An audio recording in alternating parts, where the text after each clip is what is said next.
This is the Hidden Killers podcast with Tony Brueski, featuring retired FBI Special Agent Jennifer Coffindaffer.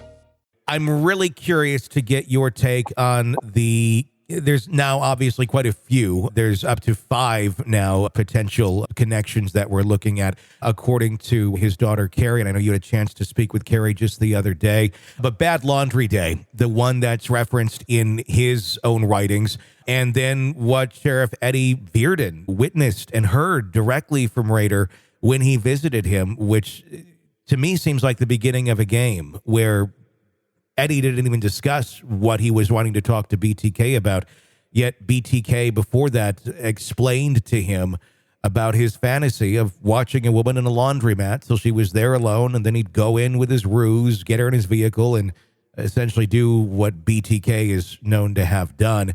And then Eddie told him why he was there and what he wanted to talk about. Seems rather coincidental that Dennis already kind of seemed to know that maybe they were zoning in on a crime that he had nothing to do with and still does. Right. So with the information we have so far, certainly the victim in Oklahoma is seemingly there's a lot adding up that could lead to BTK being responsible. He was working for ADT in a bank across the street from the laundromat. He has the information about the project involving someone in the laundromat, Bad Laundry Day. All of that certainly seems to point, sadly, to this victim. In regard to at least 3 of the others discussed so far, I know that on the 29th, I believe the KBI came out and said they do not believe BTK is responsible for that murder. I saw yesterday another authority that's investigating one of the other murders has said BTK has been looked at, investigated. We've looked over everything most recent and not going to be connected to BTK. And then the lead investigator on the young gal from Missouri, Shauna Garber, that lead investigator has said after, conferring with BTK, conducting the interviews and also with authorities in Oklahoma with what they had, we still can't show that he's any more of a prime suspect than any of our other suspects. So, I just really take my hat off to the fact that law enforcement is looking closer at all of his writings. There were over, I think, 200 projects mentioned. Projects could have been potential victims that he was looking at or crimes he was considering. I think even Kerry herself, if I recall correctly, was a quote unquote project. So I think project may have had a bit of a broader meaning possibly, but the C's, the confirms, that has certainly seemed to line up with killings that he did. I guess my biggest concern with some of them is that do they fit his MO? Yeah. I know that sounds so esoteric, and yes, it's possible he could have changed MOs, but considering his MO was to sexually gratify himself after they were dead, not penetrate them during life, cases that stray from that, I always give pause to. And then secondarily, I think it's great that, Kerry and law enforcement is looking at all of these cases closer. I think the FBI may be involved to some degree now. I know the state authorities, and they should take another look at all the evidence, especially what was dug up in the yard, to see if there is any connection. And so on that front, I think it's great. We're going to get more answers one way or the other. That's what I wonder about with what they're digging up in the yard. Just because they're digging it up and they also have on paper seemingly connected him to the case in Oklahoma. But do we have any physical evidence yet? The fact that we do have evidence that's been dug up in the yard doesn't necessarily mean it's connected to that specific case. Very likely it's connected to the other ones that that we do know about, or possibly others that we don't. If there doesn't turn out to be much of a connection to the pantyhose or whatever else was found in the latest hidey hole of BTK on his property in Park City, Kansas, what does that do for this investigation? Is it really kind of just sitting there waiting on if we can find some sort of physical connection, and then I guess it would be whether he admits or not. Well, certainly number one is putting him there. Yeah. They should be able to figure out whether he was in Kansas, Missouri, or Oklahoma at the time of the deaths. So that's the biggest thing that they need to overcome. Once they overcome that, hopefully everything they found in that hidey hole was properly managed from a evidence standpoint. I'm concerned about that because I saw the sheriff twirling around a pantyhose ligature on his desk. He had gloves on, so he must have thought that it was evidentiary of some nature.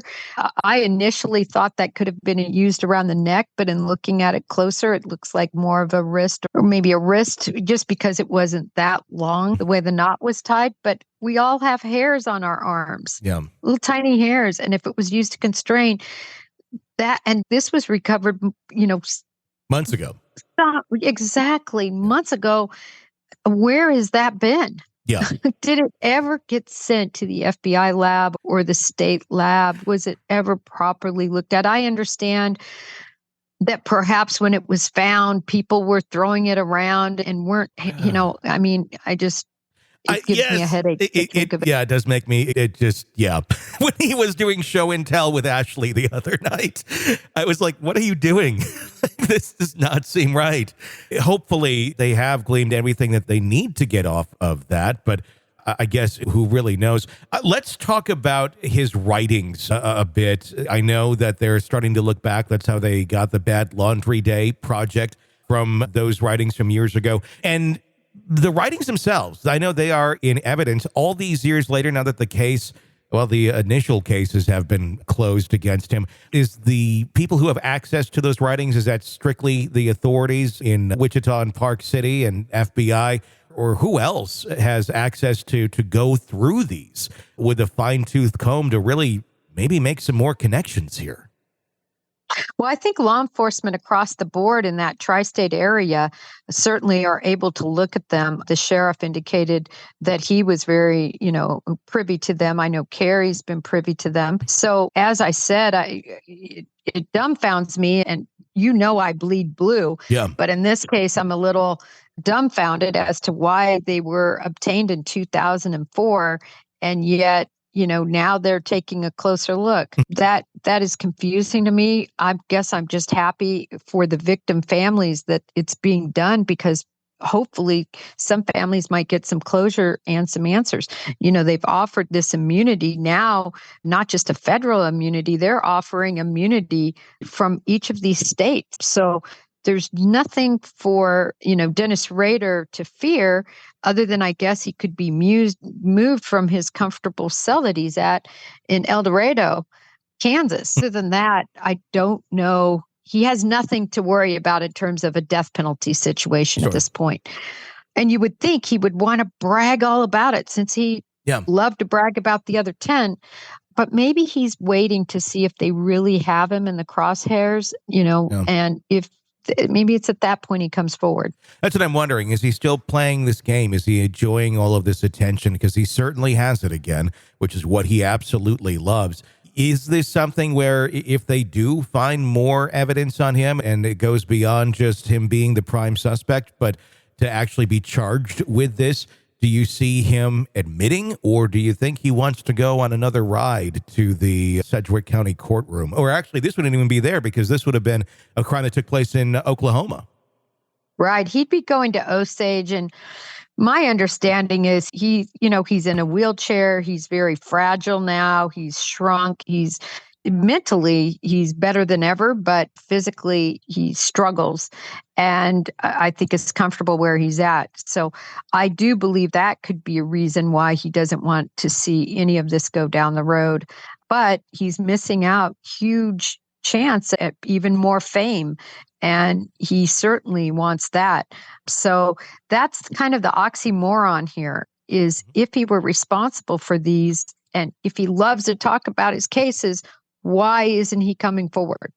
This is the Hidden Killers Podcast. Want more? Start binging on all of our true crime podcasts right now through Apple Podcasts and get an ad-free experience when you sign up to be a True Crime Today Premium Plus member exclusively on Apple Podcasts. More of the Hidden Killers Podcast, dropping soon. Press subscribe now.